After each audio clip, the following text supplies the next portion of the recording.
Ang mga kwento ng pag-ibig, kwento ng buhay, at kwento ng pag-asa dito sa Barangay Love Stories. Love Stories.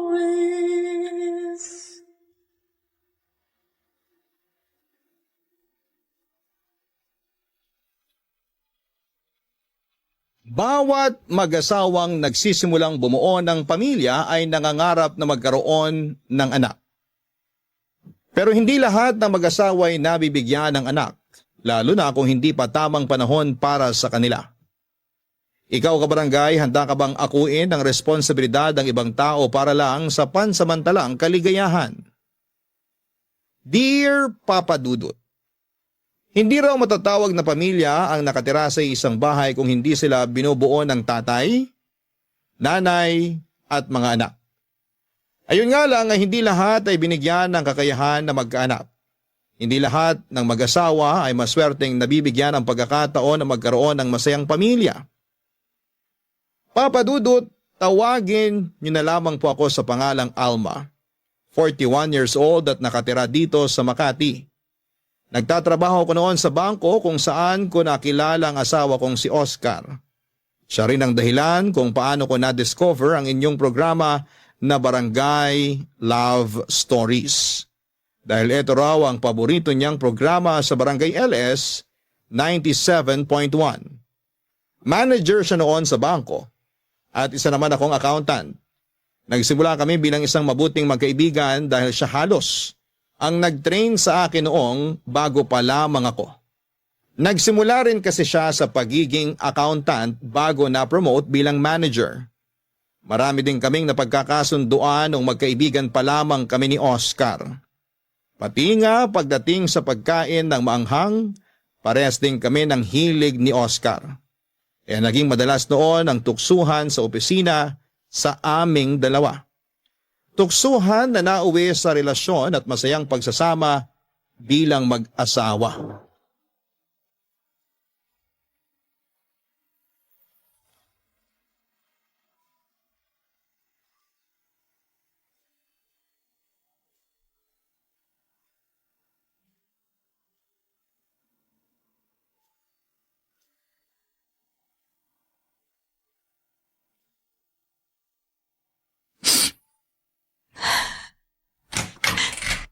Alma, nalaban mo ba yung color blue na uniform ko?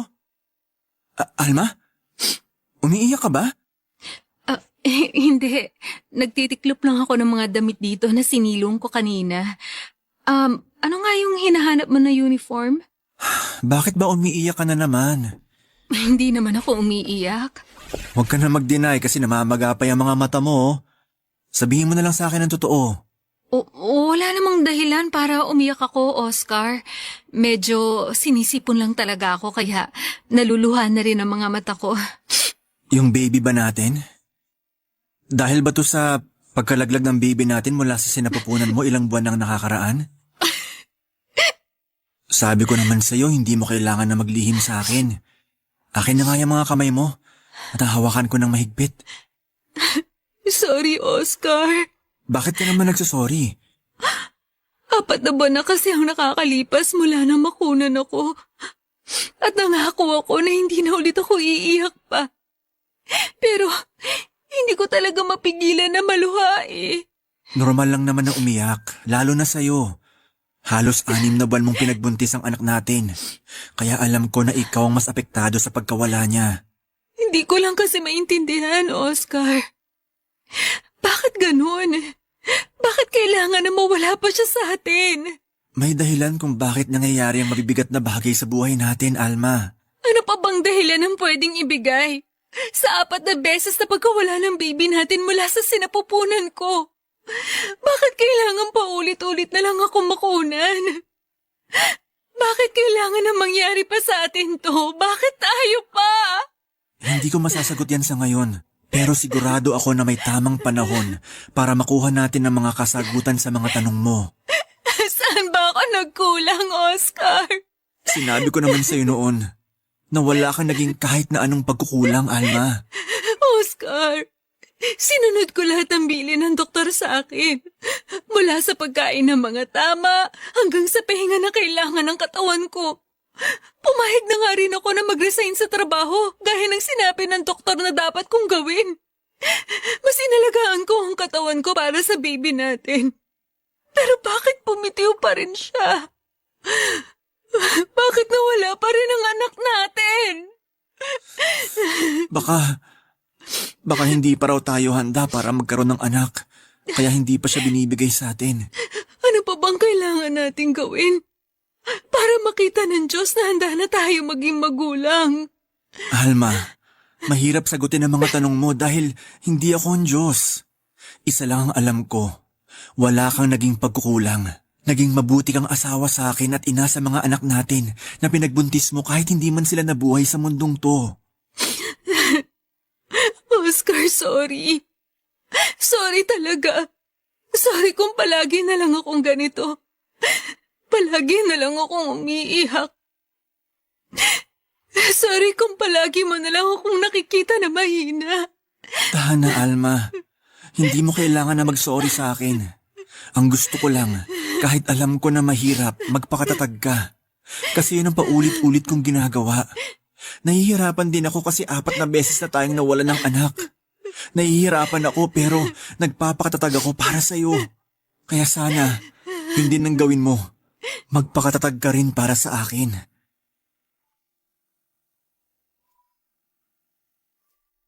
Papa Dudut, walang perpektong tao at wala ring perpektong relasyon.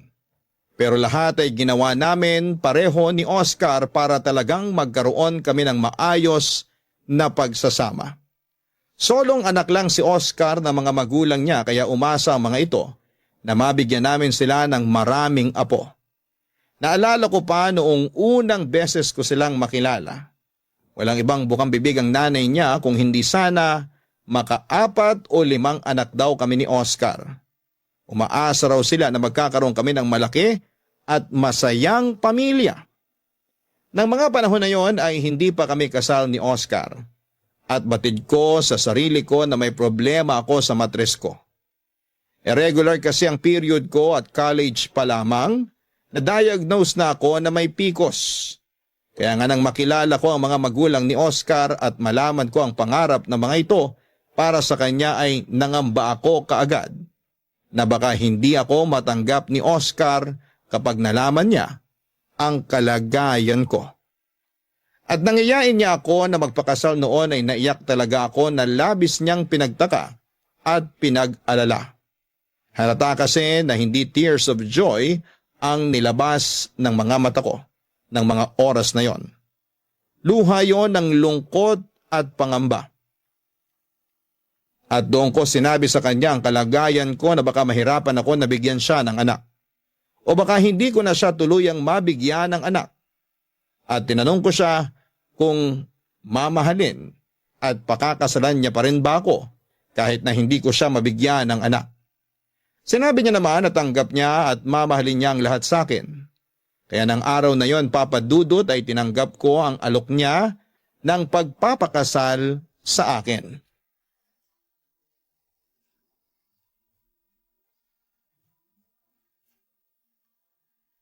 Alma, ang sarap nitong niluto mong sinigang ah. Talaga? Sakto lang ba ang lasa ng sabaw at pagkakaluto ko sa karne ng baboy? Saktong-sakto lang ang lahat. Kita mo nga oh, pangatlong bulos ko na ng kanin tong nasa plato ko ngayon. Ganyan ka naman talaga kumain kapag sinigang ang ulam? Kasi paborito mo yan? Pero iba talagang pagkakaluto mo ngayon. Sobrang sarap talaga. Namiss mo lang yung sinigang ko. Nako, siguro nga. Kung pwede nga lang, gabi-gabi sana ito lang ang ulam natin eh. Hoy, hindi naman pwede yun. Kasi kailangan din natin mag-ulam ng gulay sa ibang araw. May gulay naman tong sinigang ah. Alam ko, pero iba pa rin yung nag-uulam tayo na puro gulay lang. Lalo na sa ganitong edad natin na malapit na mawala sa kalendaryo. Oscar? Alma? Sino yung kumakatok? Gising pa ba At kayo? ganitong oras pa talaga? Oscar? Parang boses nga ni Jenny yun na Alma? dati nating katrabaho. Pupuntahan ko lang yung Oscar? kumakatok kasi Alma? tapos na rin naman akong kumain. Pagbuksan Sige, niyo naman ako ng susunod pinto, rin kaagad please. ako. Jenny! Sabi na nga ba at boses mong narinig ko? Alma! Alma, salamat. Pinagbuksan mo ako ng pinto. Teka, bakit ka umiiyak? Tsaka, bakit may dala kang malaking bag? May pasa ka pa sa pisngi at braso mo, oh. Pasensya na talaga sa abala. Pero wala na kasi kung alam na pwedeng mapuntahan. Ayos lang, Jenny. Halika, pumasok ka nga muna. Salamat. Maupo ka muna sa sofa. Sige. Ano ba nangyari? Sabihin mo sa akin. Si Edward kasi. Pinagselosan niya yung dati kong kaklase na nakasalubong namin sa mall kaninang umaga. Oh, si Jenny palang bisita natin. Oscar, ikuha mo naman muna si Jenny ng isang basong tubig. Sige, sandali lang. Sinaktan ka na naman ba ng live-in partner mo? Kaya may pasa ka sa braso at pisngi mo? Oo. Ayaw niya kasing maniwala na wala naman kaming naging relasyon nung dati kong kaklase. Nagulat at natuwa lang kami na makita ang isa't isa kaya bigla siyang napayakap sa akin. Pero pinaalis ko na rin kagad siya kasi napansin ko na iba na ang tingin sa kanya ni Edward. Tapos, nung makaalis siya, pinagtaasan na ako ng boses ni Edward hanggang sa paunahin na niya akong umuwi ng bahay. Nung makauwi naman si Edward, lasing na siya at doon na niya ako sinimulang sigawan at saktan. Eto na ang tubig, Jenny. Uminom ka muna. Salamat, Oscar. Grabe talaga yung si Edward. Sabi ko naman sa'yo, hiwalayan mo na yung lalaki na yan eh. Kasi hindi naman to ang unang beses na sinaktan ka niya. Pabuti na lang at walang nangyaring masama sa pinagbubuntis mo, Jenny. Kaya nga pinilit ko na talagang makaalis sa bahay na yon. Nung huminto siya sa pananakit sa akin kanina at lumabas ng bahay, kinuha ko kaagad yung mga importanteng gamit ko at nilagay ko dito sa bag. Hindi na ako nagdalawang isip pa na iwan siya dahil baka yung pinagbubuntis ko naman ang mapahamak ng dahil sa kanya. Sa wakas, natauhan ka rin na iwanan ng walang hiyang lalaki na yon. Ang laki na ng tiyan mo, oh. Parang ilang buwan na lang manganganak ka na, pero sinasaktan ka pa rin ng hayop na yun. Alma, Oscar, alam kong nakakahiya pero pwede bang dito muna ako sa bahay niyo kahit ilang araw o linggo lang? Wala kasi kung alam na pwedeng puntahan dito sa Maynila. Nasa Davao kasi yung mga kamag-anak ko. Oo naman, Jenny. Parang kapatid na kita kaya welcome ka dito sa bahay namin ni Oscar.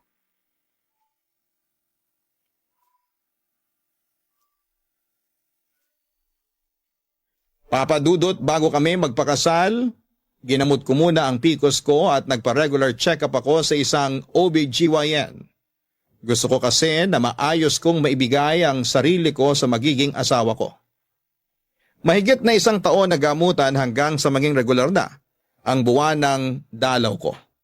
At sabi ng doktora ko noon na mas naging maayos na raw ang matres ko. Kaya naman nang magpakasal kami ni Oscar ay medyo buo na ang loob ko na mabibigyan ko na siya ng anak. Pero hindi pa rin pala naging madali ang proseso. Lalong tumibay ang pagdududa ko sa sarili ng 4 na beses na akong makunan. Sobrang bigat noon kasi pakiramdam ko. Naging pabaya akong ina. Kahit lahat ng payo ng doktor ay sinusunod ko naman. Mula sa minor exercise na kailangan kong gawin, mga gamot na kailangan kong inumin at pagpapahinga para sa katawan ko. Hanggang sa pati na ang pag-resign sa trabaho ko ay sinang-ayunan ko rin. Lahat ng effort at sakripisyo ko ay nakita yon ni Jenny na kaibigan at dati kong katrabaho. Bago siya umalis sa bangko kung saan kami nagkakilala ni Oscar, siya ang pinaka naging malapit na kaibigan ko. Kaya naman alam niya lahat ng tungkol sa kwento ng relasyon namin ng asawa ko. At hindi talaga kami nagdalawang isip na tulungan siya, Papa Dudut. Barangay Love Stories. Barangay Love Stories. Papadudot na unang magtrabaho si Jenny sa bangko kung saan kami nagkakilala ni Oscar noon. Kaya naman nauna rin talaga silang maging magkaibigan. At masasabi ko na si Jenny ang naging tulay para maging malapit kami noon ni Oscar sa isa't isa. At kahit sa ibang bangko na siya nagtatrabaho noon, siya pa rin ang kinuha naming maid of honor sa kasal naming mag-asawa. Nung minsan kausap ko noon si Jenny, naikwento niya sa akin ang tungkol sa pagiging seloso at mapanakit ng live-in partner niyang si Edward. Pero hindi ko inakala na darating sa puntong pupunta siya sa bahay namin na maraming pasa sa mukha at katawan. Pinayuhan namin siyang magsampa ng kaso o kahit na ipabarangay ang kinakasama niya, pero ayaw niya na raw ng mas malaking gulo. Nakiusap na lamang siya na tumuloy sa amin hanggang sa makapanganak siya. Nagsilang ng isang napaka-cute na baby girl si Jenny, Papadudot. Malusog ito at kamukha talaga ng kaibigan ko, kahit baby pa lamang ang anak niya. 2 buwan pa ang lumipas ay nagpaalam si Jenny na magtatrabaho sa Taiwan at iiwan muna sa amin ang anak niya. May kamag-anak daw kasi itong nagtatrabaho doon at nag-alok ng mabilisang proseso kay Jenny para makapagtrabaho din doon. Ang sabi niya ay magpapadala daw siya ng panggasto sa oras na maging maayos na ang sitwasyon niya doon. Kaya pumayag na rin kami ni Oscar. Maayos ang komunikasyon namin sa unang ilang buwan niya sa Taiwan. Hanggang sa hindi na namin siya muli pang nakausap. May nakarating na lang na balita sa amin na nakapag-asawa na siya ng ibang lahi at hindi pinaalam sa lalaki ang tungkol sa anak niya. Kaya naman sa halos 9 na taon ay kami ang nag-alaga sa anak ni Jenny na si Lotlot.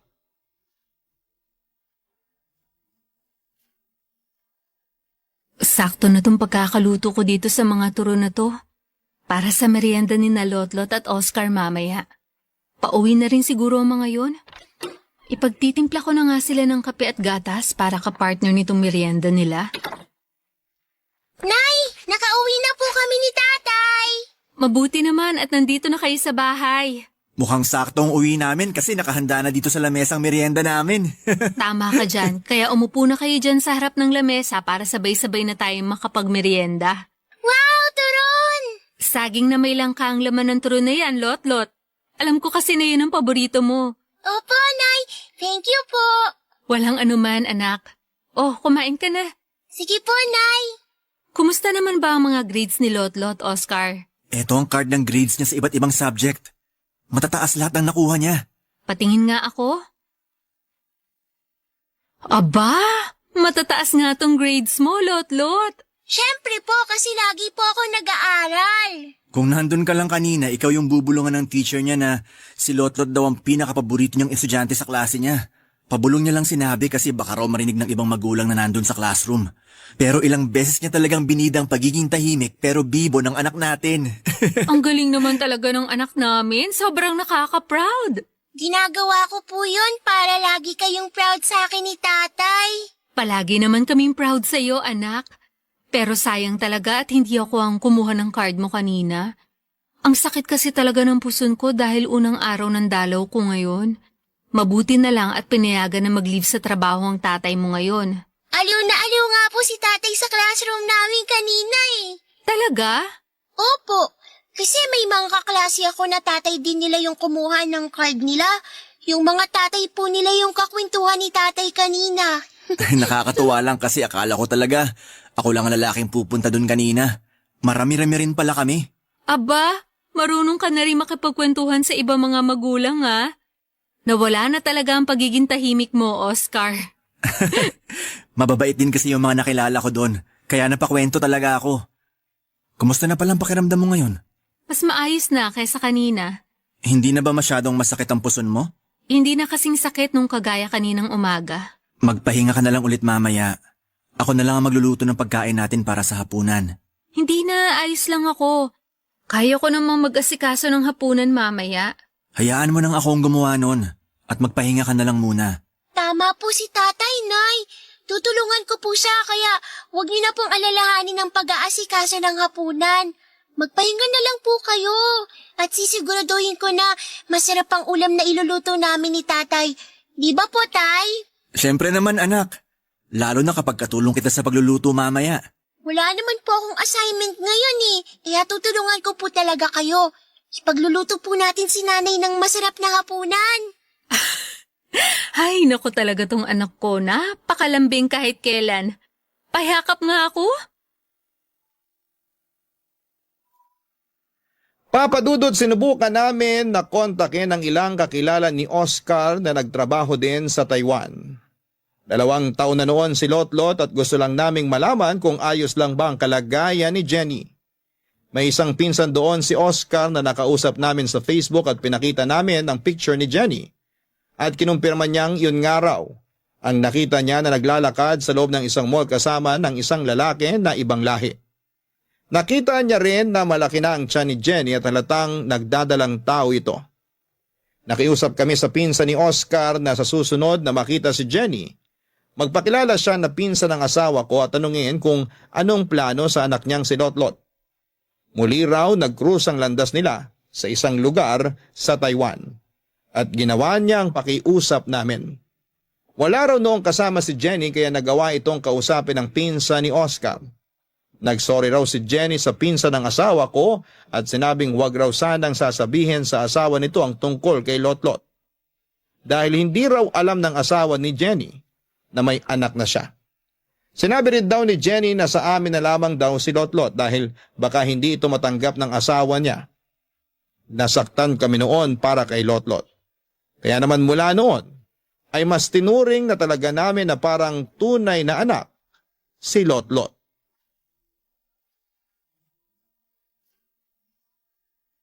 Oscar, heto na ang kape at tinapay mo na may palamang peanut butter. Ilalagay ko muna dito sa mesa tong tray kasi mainit pa tong 2 tasa ng kape na nandito para sa atin. Sige. Salamat, Alma. Si Lotlot pala. Ano oras makakauwi? Siguro bago mag-alas 5, pero ihahatid naman daw siya nung nanay ng kaklase niya. Medyo malapit lang din naman dito yung bahay, kung saan sila gumagawa ng school project ng mga classmates niya. Mukhang napaka-busy ng anak natin Nako, sinabi mo pa, Oscar. Minsan nga nang sinilip ko yan sa kwarto niya na madaling araw, nakita ko na nakahiga na siya sa kama niya. Malalim na ang tulog pero may hawak pa na libro. Sinabi ko na sa kanya noon na iwasan ang pagbabasa ng libro habang nakahiga Pero talagang dinadala niya hanggang sa kama niya ang pagre-review niya. Malapit na rin kasing exam nila, di ba? Oo, sa susunod na linggo na. Gusto niya kasi na mas mataas pa ang makuha niyang grade sa last grading period nila. Kaya grabe talaga siya mag-aral. Baka naman maabuso niya masyado ang katawan niya. Sinabi ko naman na okay na yung grades na nakuha niya nung nakaraan. Hindi niya na kailangan na mas taasan pa ang lahat ng yun. Pinaalala ko na yan sa kanya.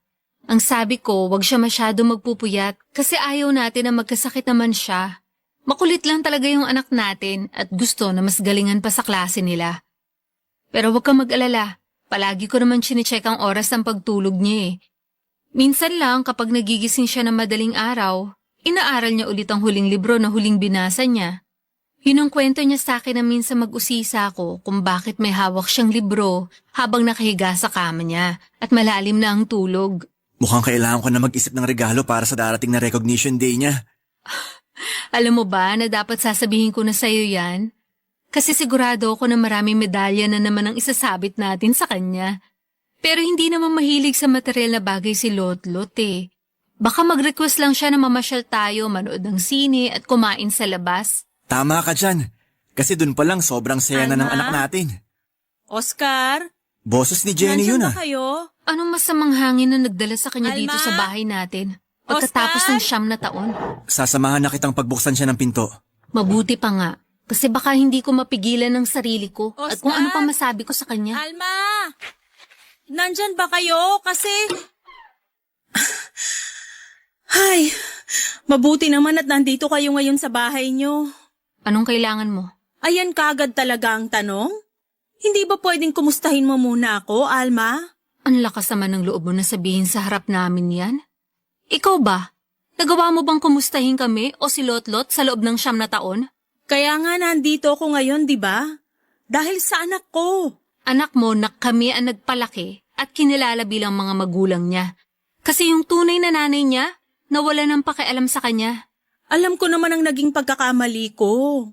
At nandito ako ngayon para itama ang lahat ng yun. At sa tingin mo talaga may itatama ka pa? Alma, Hindi ko naman talaga ginusto na iwanan sa inyo ng matagal yung anak ko. Kinailangan ko lang talaga ng oras para aminin sa asawa ko yung tungkol sa kanya. Pero ngayon, tanggap na niya ang lahat sa akin, kaya pwede ko nang kunin ang anak ko. Ay, teka! Wow! Ganun na lang yon, ha? Alma, kumalma ka muna. Jenny, hindi mo pwedeng basta kunin na lang sa amin ang bata. At bakit hindi? Kahit pagbali-balik ta rin yung mundo, ako pa rin ang nanay niya. Magkano bang kailangan nyo, ha? Kwentahin niyo ang lahat ng nagastos niyo sa anak ko at babayaran ko. Kahit kailan, hindi mababayaran ng pera ang ginawa namin pag-aalaga at binigay namin pagmamahal kay Lotlot. Kaya umalis ka na dito, Jenny. Kasi hindi ko ibibigay sa iyo si Lotlot. Hindi mo makukuha sa amin ang anak ko. Hindi mo siya makukuha sa akin dahil ako na ang nanay niya. Ako na, Jenny! Ako na!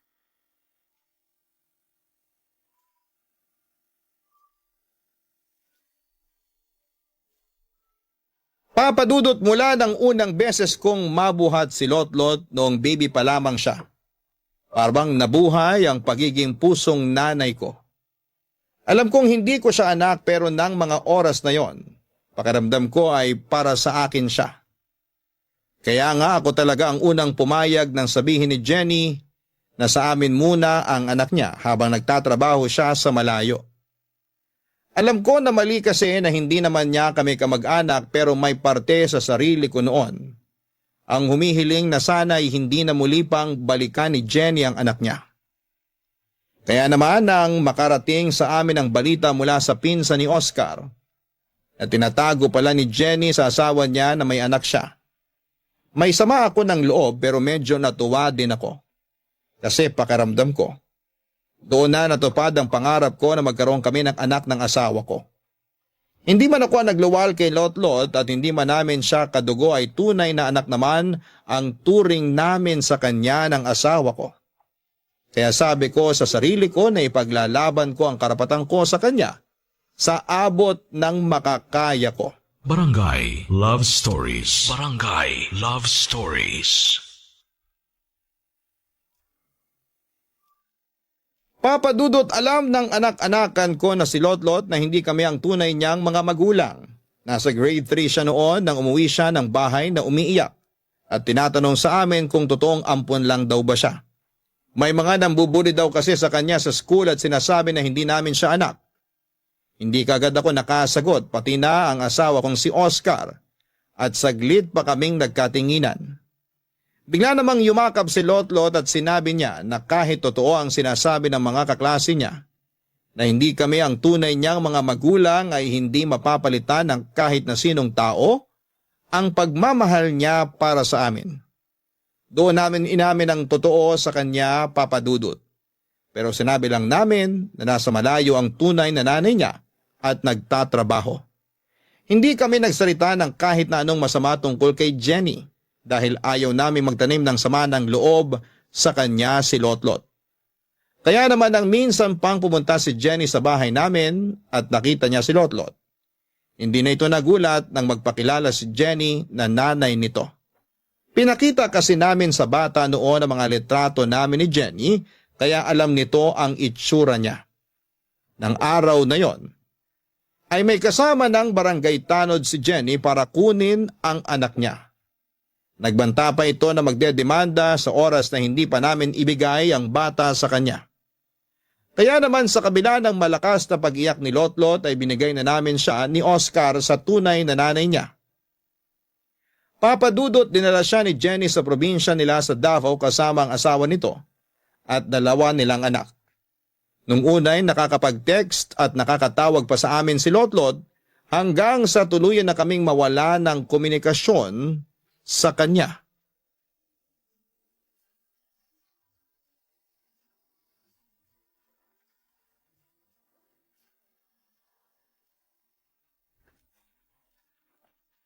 Nandito ka lang pala sa labas ng bahay.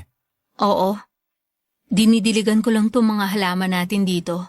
Akala ko nasa likod ka ng bahay at naglalaba doon. Inuna ko na muna ang gawin ng pagdidilig dito kasi medyo maaga pa naman.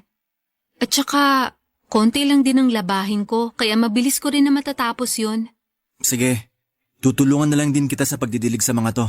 Okay. Yung mas maliit na pandilig na lang din ang gamitin mo. Alam ko naman na hindi ka sanay na magdilig ng mga halaman dito eh. Baka malunod pa sila kapag tabo ang ginamit mo. Hindi rin kasi ako madalas na tumambay dito sa mini garden sa labas ng bahay natin. Oo, kasi ang madalas na kasama ko dito, si Lotlot. Alma, Sorry, Oscar. Alam kong nangako ko na hindi na ako iiyak pero sobrang namimiss ko na kasi ang anak natin. ako rin naman. Araw-araw kong namimiss si Lotlot. Ang laki ng nagbago sa bahay natin, no? Oo. Kahit ganun pa rin ang itsura, nagbago naman yung sigla. Dahil hindi na natin naririnig ang malalakas na tawa ni Lotlot. Siya lang kasi ang nagbibigay ng sigla at kulay sa bahay at buhay natin. Nang dahil kay Lotlot, naramdaman natin kung paano maging magulang. Kung paano magkaroon ng isang tunay na pamilya. Isang taon na rin pala mula nang malayo siya sa atin. Halos isang taon na rin natin siyang hindi nakakausap. Alma, sigurado naman tayo na nasa mabuti siyang kalagayan. Kasama niya ang tunay na nanay at mga kapatid niya. Oo, pero sana hayaan din ni Jenny na makita at makasama ulit natin ang bata. Alam niya naman na sobrang napamahal na sa atin si Lotlot. Huwag niya sanang ipagdamot yung konting oras na pwede natin makausap ang anak natin. Siguro gusto niya lang na mas makilala siya ni Lotlot bilang nanay nito. Na mas makapag-focus ang bata na makilala siya ng pamilya niya. Hayaan na lang muna natin dahil sigurado ako na magbibigay din siya ng oras na makasama ulit natin si Lotlot.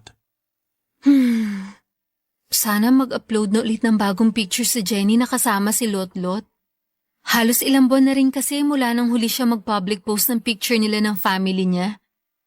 Namimiss ko na makita si Lotlot kahit sa mga picture lang sa Facebook.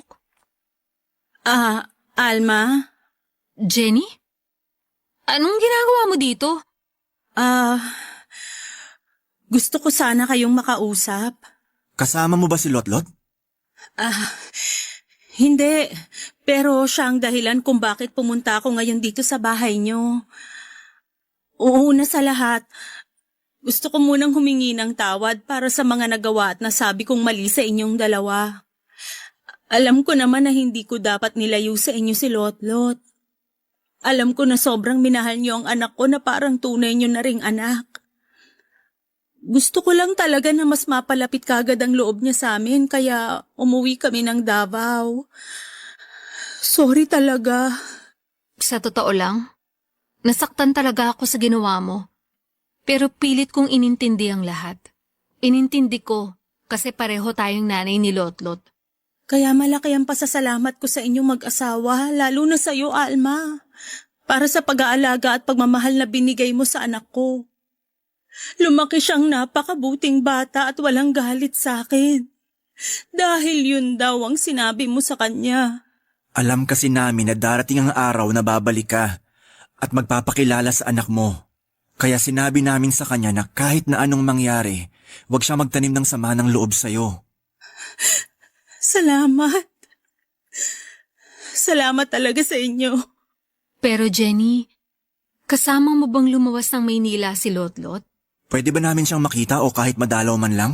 Oo, pwede niyo siyang dalawin o puntahan. Nasa Maynila rin siya pero nako-confine siya sa ospital dahil sa sakit niya na bone cancer. Stage 4. Papadudot noong nakakausap pa namin sa text at tawag si Lotlot. Madalas niyang ikwento na napakabait daw ni Jenny sa kanya. Pati na ng asawa nito at 2 anak. Kaya naging panatag ang kalooban namin na nasa mabuti siyang kalagayan. Pero pagkalipas ang 1 buwan na hindi na ulit nakapag-text o nakatawag si Lotlot sa amin. Nung una'y nag-aalala talaga ako dahil wala na akong naging balita pa sa kanya. Nakablock kasi ako sa Facebook ni Jenny. Kaya naman gumawa ako ng dummy account. At nang makita ko sa mga public posts niya, ang mga pamamasyal ni Jenny kasama ang asawa nito, si Lotlot at 2 pang anak ay naging panatag na ang loob ko kahit na papaano. Inisip ko na lamang na ang mahalaga ay masaya si Lotlot kasama ang tunay na nanay niya. Pinilit kong makontento sa mga nakikita ko na public post ni Jenny kasama si Lotlot sa Facebook. Ang hindi ko inaasahan, yung biglang pagdating ni Jenny sa bahay namin para sabihin na may taning na ang buhay ng pinakamamahal namin na si Lotlot.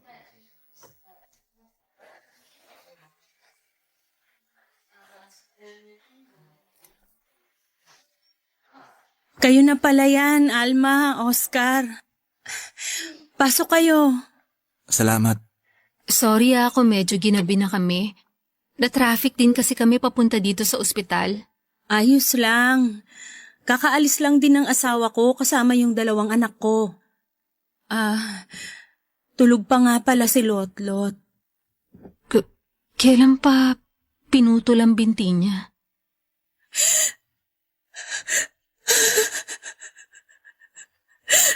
Two months ago. Umasa kasi kami na kahit paano, mapipigilan pa ang pagkalat ng cancer sa katawan niya. Maliit na chance, pero meron. Yun ang sabi ng doktor.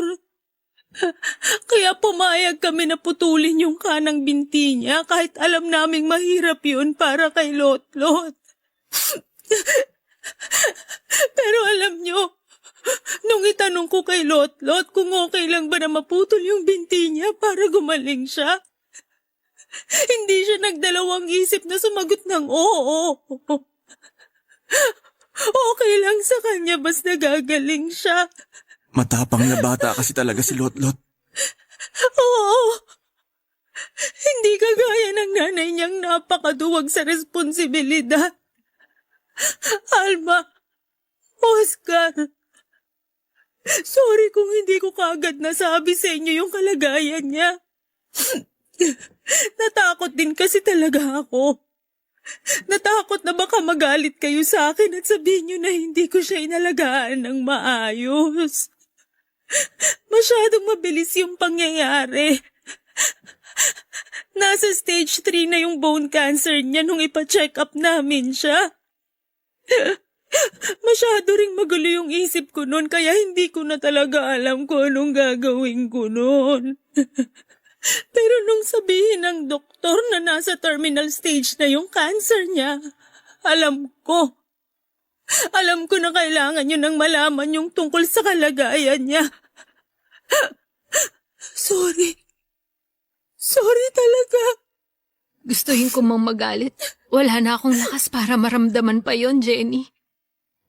Ang gusto ko na lang ngayon, makasama si Lotlot. Makasama namin ni Oscar ang anak namin. Ibibigay ko sa inyo lahat ng oras na gusto niyong makasama si Lotlot. Dahil alam ko kung gaano niya kagusto na makasama rin kayo. Lalabas na muna ako. Maiwan ko muna kayo dito kasama ni Lotlot. Sige, salamat.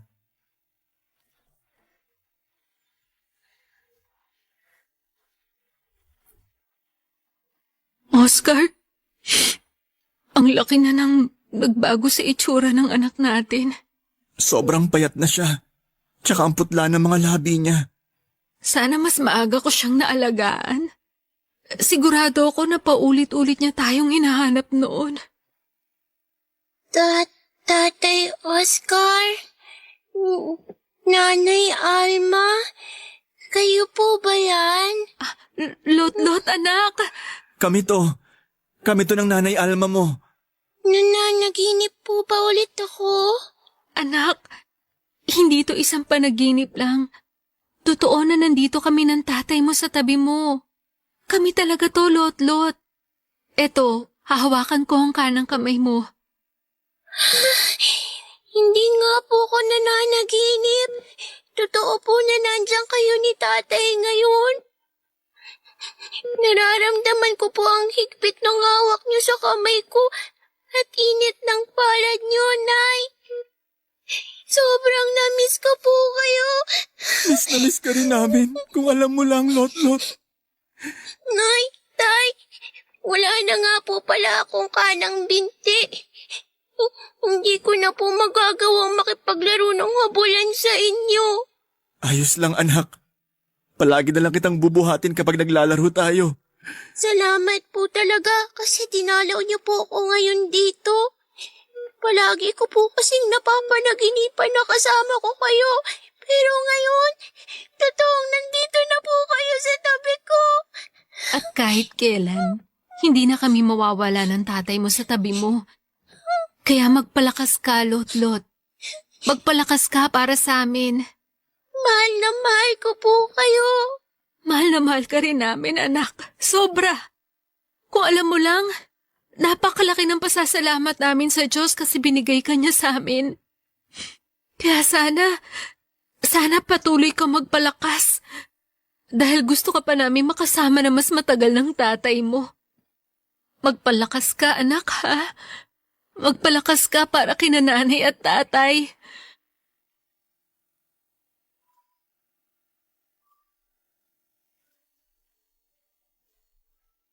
Papadudot nang sabihin ni Jenny sa akin ang tungkol sa sakit ni Lot-Lot, pakiramdam ko. Ako yung nabigyan ng taning ang buhay. Ang hirap maghanap ng mga salitang pwede kong sabihin kay Jenny noon kasi nilalamo na ako ng matinding kalungkutan. Kaya naman kinabukasan ay kagad naming pinuntahan ni Oscar ang ospital para dalawin si Lot-Lot. Grabe ang pagpigil ko ng mga luha nang makita na putol na ang kanyang binti. Pero mas nagpigil ako ng mga luha nang makita ko ang ngiti sa maputla niyang mga labi sa kabila ng kanyang pinagdadaanan. Isang buwan na lang daw ang natitira sa panahon na pwede pa naming makasama si Lot-Lot. Kaya naman halos hindi talaga ako umalis sa tabi niya. Hinayaan naman ako ni Jenny na mag-alaga kay Lot-Lot hanggang sa huling sandali ng buhay niya. Mula sa 1 buwan na taning sa kanya ng doktor ay halos 2 buwan ko pang nakasama at naalagaan si Lot-Lot. Ang halos 2 buwan ng buhay ko na puno ng saya at pighati ng tuluyan na kaming iwanan ni Lot-Lot. Naniniwala ako, papadudot, na ang presensya ng bawat tao ay may dahilan sa buhay ng iba.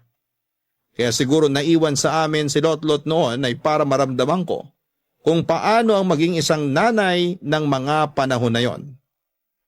Siya ang naging sagot sa lahat ng matinding kalungkutan na pinagdaraanan ko noon.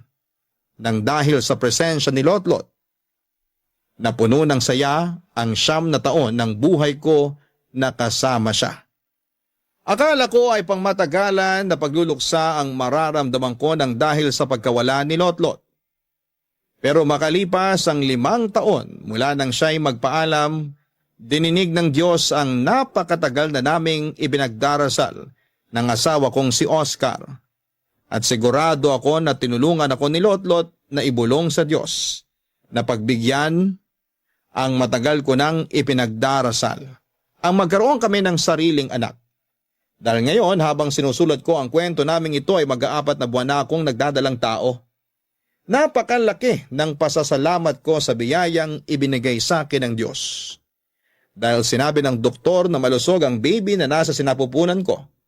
Kaya sisiguraduhin ko na pupunuin namin ang pag-aalaga at wagas na pagmamahal ang anak namin sa oras na isilang ko siya. Gaya ng ginawa namin sa unang anak namin na si Lot-Lot. Umaasa ako na kahit papaano ay may maiwang aral at inspirasyon ang kwento kong ito, papadudot. Inspirasyon na maikli lamang ang buhay ng tao, kaya sulitin po natin ang bawat oras na pwede pa nating makasama ang mga mahal natin sa buhay. Hanggang dito na lamang po ang sulat ko. Mabuhay ang Barangay Love Stories at naway patuloy na mamayagpag ang Barangay LS 97.1. Ang inyong forever kapuso at kabarangay, Alma. Nagustuhan ng iyong napakinggan? Ituloy yan via live stream sa www.gmanetwork.com/radio.